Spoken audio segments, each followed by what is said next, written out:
নমস্কাৰ study ৰেষ্টফুলি YouTube চেনেলটোলৈ অন্য এক ভিডিঅ'ৰ সৈতে আটাইকে স্বাগতম জনাইছো। আজিৰ এই ভিডিঅ'টিত আমি দ্বাদশ শ্ৰেণীৰ ইংৰাজী পাঠ্যপুথি ফ্লেমিংগোৰ লষ্ট স্প্ৰিং নামৰ পাঠটিৰ আণ্ডাৰষ্টেণ্ডিং দ্য টেক্সটৰ তলত থকা কুৱেশ্যনবোৰ অসমীয়াত আলোচনা কৰিম। ব'লা এতিয়া ভিডিঅ'টি আৰম্ভ কৰোঁ। Question number 1. What could be some of the reasons for the migration of people from villages to cities? পাঠটোৰ বোধশক্তি বুলি যিটো পৰ্চন আছে তাৰ প্ৰথম প্ৰশ্নটোত সোধা হৈছে মানুহ গাঁৱৰ পৰা চহৰলৈ প্ৰব্ৰজন কৰাৰ কেইটামান কাৰণ কি হ'ব পাৰে? Answer. The primary reason for migration is opportunity to earn a livelihood. Besides that, better working conditions, infrastructure, better lifestyle, broader job opportunities, etc. are secondary reasons. প্ৰব্ৰজন বা মাইগ্ৰেশ্যন বা এঠাইৰ পৰা আন ঠাইলৈ যোৱাৰ কাৰণ হৈছে জীৱিকা অৰ্জনৰ সুযোগ। ইয়াৰ উপৰিও কৰ্মত উন্নত পৰিস্থিতি, আন্তঃগাঁথনি, উন্নত জীৱনশৈলী, বৃহৎ চাকৰিৰ সুযোগ ইত্যাদি গৌণ কাৰণ। Question number 2. Would you agree that promises made to poor children are rarely kept? Why do you think this happens in the incidents narrated in the text? 2 number প্ৰশ্নত সুধিছে দৰিদ্ৰ শিশুসকলক দিয়া আশ্বাসবোৰ কাচিতহে পূৰ হয় বুলি তুমি ভাবানে? পাঠত বৰ্ণনা কৰা ঘটনাবোৰত এয়া ঘটিছে বুলি তুমি কিয় ভাবা? Answer. In a country like India, where corruption and hypocrisy prevails a lot, promises made for the uplift of poor children are rarely kept. Child labor could be seen everywhere in India. Simapuri is situated in Delhi and Delhi is the national capital of India. Crime rate against children are on top in Delhi. Children are deprived of schools and even if schools are there, they are without teachers. Funds allocated by organizations like UNICEF are stolen and diverted.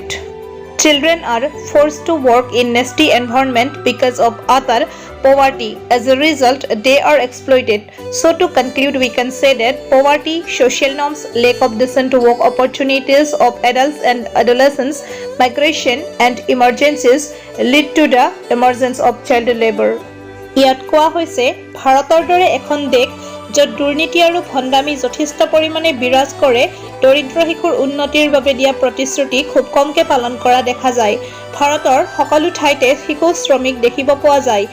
Seemapuri দিল্লীত অৱস্থিত আৰু দিল্লী ভাৰতৰ national capital. দিল্লীত শিশুৰ বিৰুদ্ধে অপৰাধৰ হাৰ শীৰ্ষত আছে। শিশুসকল বিদ্যালয়ৰ পৰা বঞ্চিত হয় আৰু বিদ্যালয় থাকিলেও তেওঁলোক শিক্ষকবিহীন। ইউনিচেফৰ দৰে সংগঠনৰ দ্বাৰা আবণ্টন কৰা পুঁজি চুৰি কৰা হয় আৰু তাক ডাইভাৰ্ট কৰা হয়।